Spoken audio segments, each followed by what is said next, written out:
Alright, this one's asking us to find the arctan of square root of 3 over 3, which is the same thing as saying inverse tangent of square root of 3 over 3. Same question, so when they start phrasing it this way later, you know what's going on. So it's basically asking us what angle in the unit circle has a tangent of square root of 3 over 3. So earlier in the year you've had to find tangent values like this, and sometimes you can kind of get away with some guess and check. That still works here, it's just that it makes this question a lot longer and a lot harder than it has to be. I personally know that tangent is square root of 3 over 3 here and here, near the x-axis when tangent's positive, quadrant 1 and quadrant 3. That makes this a whole lot easier for me because I get to skip all of that figuring out where tangent is square root of 3 over 3.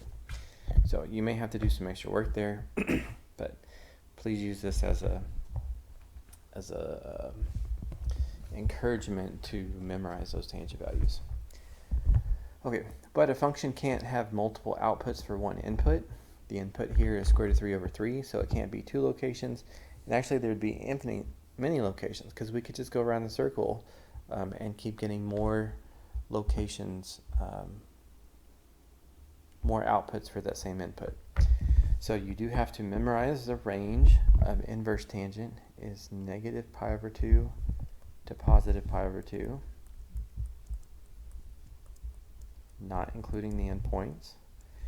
And that's how you know to take the answer from this location and not that location. So that spot is pi over 6.